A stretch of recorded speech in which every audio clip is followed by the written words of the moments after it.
Hey guys, what's going on? Dylan here from fabricationguy.com, and today we're going to break down why the Milwaukee M18 tools are the best bang for your buck compared to the Milwaukee M12. In this video, I'm going to give you guys the simplest explanation and give you some comparisons to show you why the M18 is your best value and why I believe you should start with the M18 tools and only purchase M12 tools that you need that are special to that collection. So let's take a look at a couple of tools, the collections overall, and let's explain why you get the best bang for your buck out of the M18. So as you can see here, this is a picture directly from Milwaukee's site showing the entire M18 lineup, and there's a lot of tools here. I mean, we're talking sprayers, chainsaws, tree trimmers, impacts, drills, everything.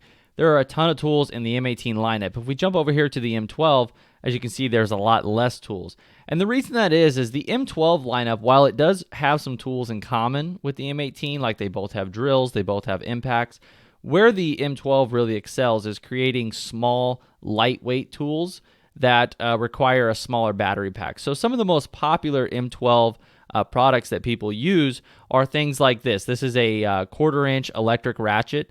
And as you can imagine, this would not work in the M18 lineup because there's no way you'd want a big blocky M18 battery on the bottom of this thing because it would make this tool kind of useless, right? It would just really get in the way.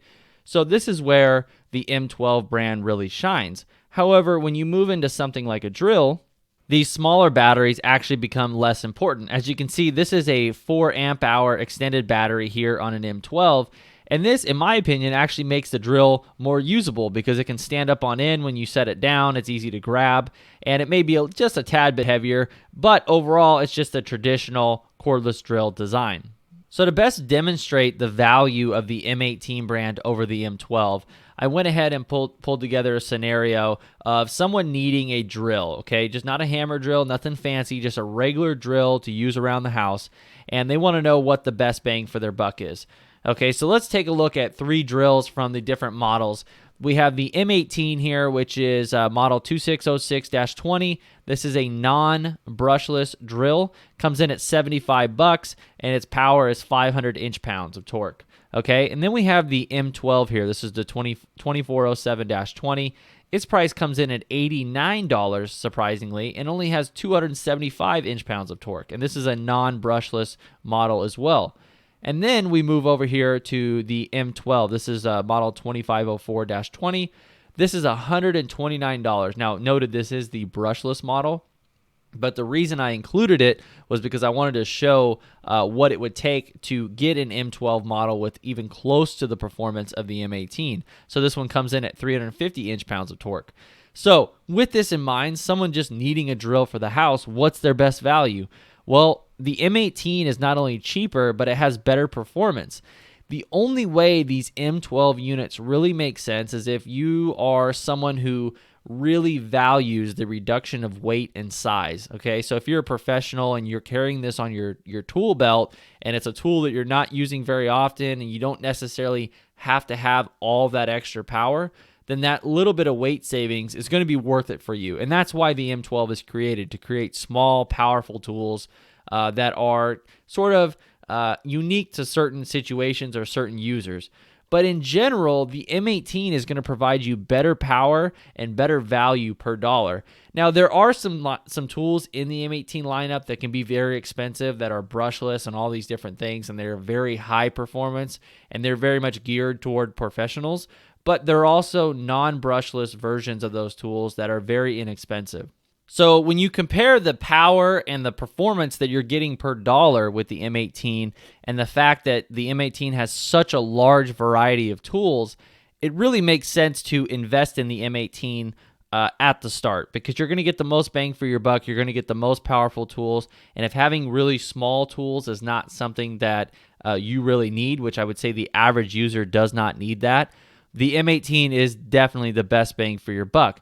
On top of that, on top of having the biggest tool collection, they also have a lot of different battery styles. You can get higher amp hour batteries. As you can see, they go up to 12, 8, 4, all different sizes.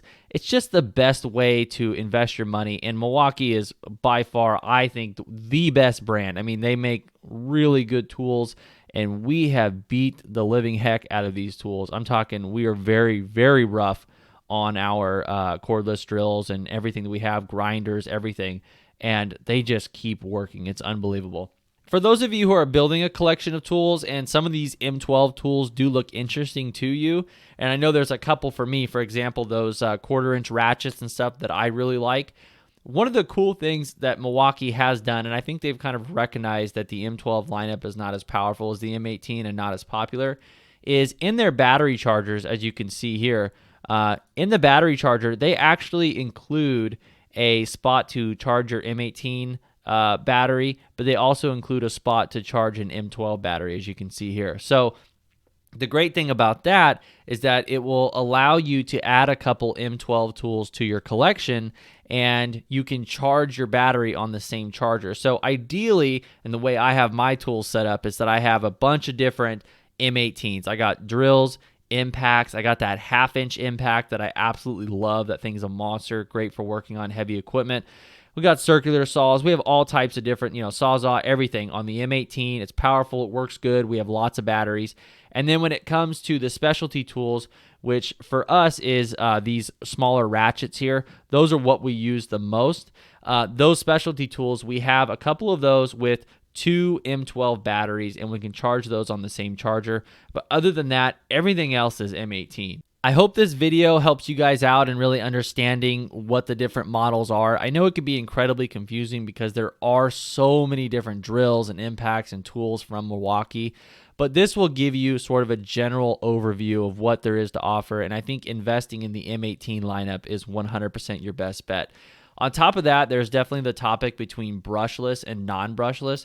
And what I will tell you is that before the brushless models were even released, a lot of our tools were non-brushless. I can tell you right now that it took us a very long time to wear out a non-brushless tool. Now, don't get me wrong, brushless systems tend to have, less friction, less heat, better battery life, right? There are a lot of advantages, so I'm not saying brushless is bad, but what I am saying is that for the cheaper price, you will get a ton of utility out of these non-brushless tools. And if you're not a professional, I strongly recommend you go with non-brushless because the savings will be significant, and I think you will still get the same amount of utility out of that tool. So I hope this video helps you guys out. I will post links in the video description to the different products that we were talking about today with the drill. So if you're looking for a drill, which 90% of the people who are looking for a tool, that's what they're looking for. So I'll post links down in the video description for all of those drills so you guys can check that out. They do go on sale on Amazon here and there, so it's worth checking out. And it helps support the channels, and I can keep making videos like this, so I appreciate that very much. And overall, guys, I just hope this video helps you out, clear up some of the confusion. If you have any questions, feel free to post them in the comments below, and I'll do my best to answer them. All right, thanks, guys. Good luck on buying your new tools, and you guys have a great day.